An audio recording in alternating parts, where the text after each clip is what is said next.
আসসালামু আলাইকুম সবাইকে। আজকে একটা টপিকের উপরে আমার থট শেয়ার করার জন্য এই ভিডিওটা বানাচ্ছি। আপনারা হয়তো অনেকে লক্ষ্য করবেন যে ফেসবুকে লেখালেখি হচ্ছে অনেক।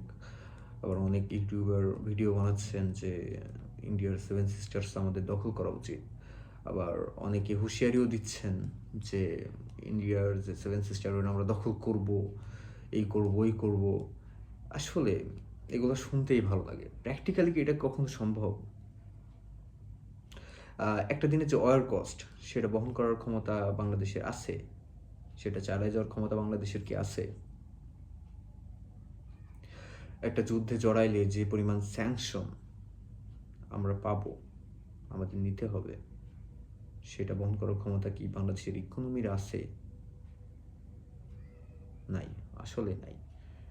তো সে পরিমাণ ট্রুপসও নাই। তো এসব কথাবার্তা বলার কোনো যৌক্তিকতা আমি তো দেখছি না। হ্যাঁ, সেভেন সিস্টার্স নিয়ে যদি কোনো কথা হয়, এটা যদি দখলের প্রশ্ন আসে, তাহলে সেটা পাশের দেশ চীন কেন করছে না? তাদের সে ক্ষমতাও আছে, তাদের সেই মিলিটারি পাওয়ারও আছে, সব সব দিক থেকে তারা পারবে, চেষ্টা করলেই পারবে হয়তো। কিন্তু কেন করছে না? কারণ চায়না তো বোকা না। চায়না জানে যুদ্ধে জড়ালে তার কি হবে। শুধু চায়না যে জড়াবে, শুধু ইন্ডিয়ার সঙ্গে যুদ্ধটা জড়াবে বিষয়টা এমন না। চায়না যদি ইন্ডিয়াকে অ্যাটাক করে, যদি সেভেন সিস্টার্স ইয়ে করার মানে নিজের অধীনে নেওয়ার ট্রাই করে, তাহলে এই যুদ্ধটা হয়ে যাবে কি গ্লোবাল ওয়ার।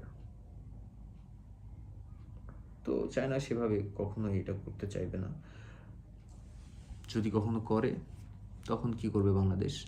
বাংলাদেশ সর্বোচ্চ হলে এই জিওগ্রাফিক্যাল লোকেশনের কারণে যেই সুযোগটা পাবে, সেটা হচ্ছে ওই চায়নাকে সাহায্য করা অথবা ইন্ডিয়াকে সাহায্য করা। তো ইন্ডিয়াকে সাহায্য করে তো আমরা আমাদের পাওনা পাইছি এতদিন।